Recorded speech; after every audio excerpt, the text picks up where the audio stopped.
Hello दोस्तों, नमस्कार। स्वागत है आपका मेरे यूट्यूब चैनल टॉक्स विद हर्ष में। आज हम बात करने जा रहे हैं अपनी विश्व इतिहास की संकल्पनाओं में अगली संकल्पना, जिसका नाम है बर्लिन कांग्रेस। आइए जानते हैं बर्लिन कांग्रेस के बारे में।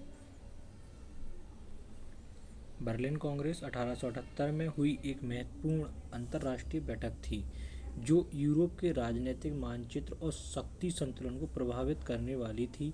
यह कांग्रेस ऑस्ट्रो हंगेरियन साम्राज्य, रूस, ब्रिटेन, जर्मनी, फ्रांस और इटली जैसे प्रमुख यूरोपीय देशों के बीच हुई थी और इसका मुख्य उद्देश्य बाल्कन क्षेत्र में बढ़ती राजनीतिक अस्थिरता और ऑटोमन साम्राज्य के कमजोर होने के कारण उत्पन्न होने वाली समस्याओं को हल करना था।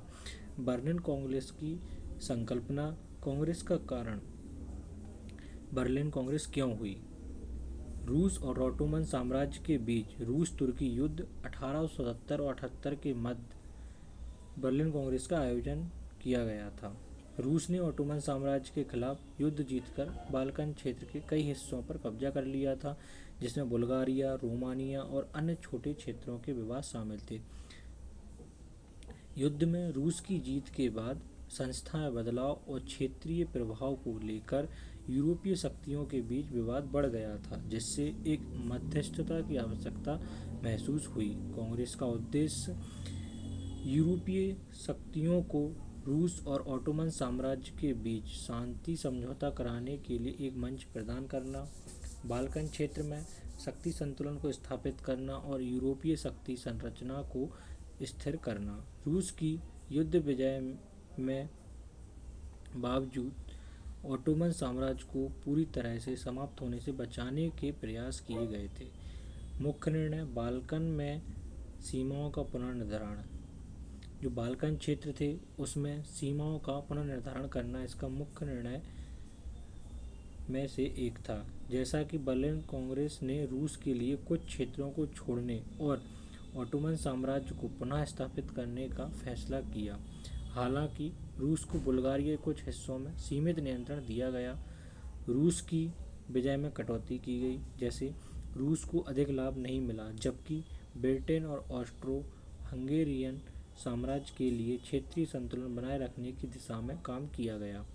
बुल्गारिया का विभाजन। बुल्गारिया को दो हिस्सों में विभाजित किया गया, एक स्वतंत्र राज्य और दूसरा ऑटोमन साम्राज्य के अधीन रखा गया था। रोमानिया, सर्बिया और मॉन्टेनेग्रो को स्वतंत्रता प्राप्त हुई और इन्हें अंतर्राष्ट्रीय स्तर पर मान्यता भी मिली।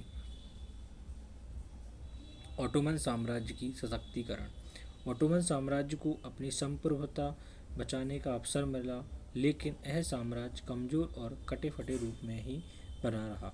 कांग्रेस में भाग लेने वाले प्रमुख देश कौन से थे, जानते हैं। जर्मनी। जर्मनी के चांसलर ऑटो वॉन बिस्मार्क ने इस कांग्रेस का आयोजन किया और मुख्य मध्यस्थ की भूमिका भी निभाई थी।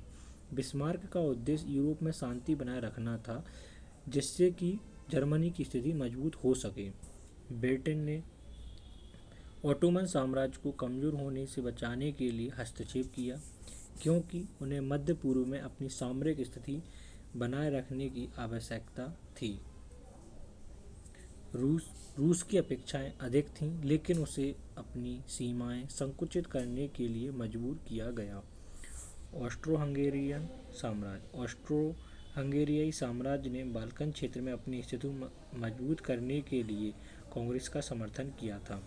कांग्रेस का परिणाम क्या हुआ? यूरोपीय शक्ति संतुलन में बदलाव आया और रूस को अपनी विजय में सीमित लाभ ही मिल पाया। बाल्कन क्षेत्र में शक्ति की पुनर्विभाजन प्रक्रिया शुरू हुई, जो आगे चलकर युद्ध और संघर्ष का कारण बनी। ऑटोमन साम्राज्य को आंशिक रूप से पुनः स्थापित किया गया, लेकिन अब यह ऑटोमन साम्राज्य पहले ज़्यादा शक्तिशाली नहीं रहा और धीरे धीरे कमजोर भी होने लगा।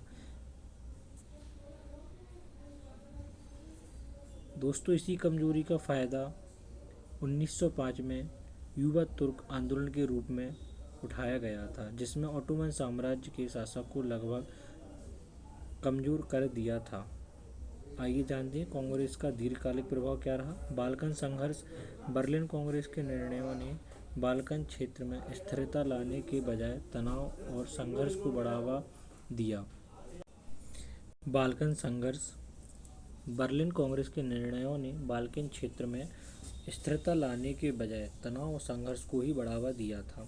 भविष्य में कई युद्धों और संघर्षों के कारण इस क्षेत्र में अस्थिरता बनी रही, जैसे बाल्कन युद्ध 1912-13 और प्रथम विश्व युद्ध भी बर्लिन कांग्रेस का दीर्घकालिक प्रभाव रहा था। रूस और यूरोपीय देशों के बीच तनाव। रूस की अपेक्षाएं पूरी नहीं होने के कारण यूरोपीय देशों के बीच तनाव बढ़ा। ऑटोमन साम्राज्य का पतन। ऑटोमन साम्राज्य धीरे धीरे कमजोर होता गया और प्रथम विश्व युद्ध के बाद इसे समाप्त ही कर दिया गया। निष्कर्ष, बर्लिन कांग्रेस 1878 ने यूरोप और बाल्कन में शक्ति संतुलन को बदलने की कोशिश की, लेकिन इसके परिणाम स्वरूप तनाव, संघर्ष और युद्ध बढ़े। कांग्रेस ने ऑटोमन साम्राज्य की कमजोरी को और स्पष्ट कर दिया और रूस की स्थिति को सीमित कर दिया, जिससे बाल्कन क्षेत्र में अस्थिरता बढ़ी। इस कांग्रेस ने यूरोपीय राजनीति और बाल्कन के भविष्य को प्रभावित किया और यूरोप के अगले कुछ दशकों में युद्ध और विवादों का कारण बना। धन्यवाद दोस्तों। वीडियो पसंद आई हो तो लाइक करें, शेयर करें और चैनल को सब्सक्राइब करें। जय हिंद, जय भारत।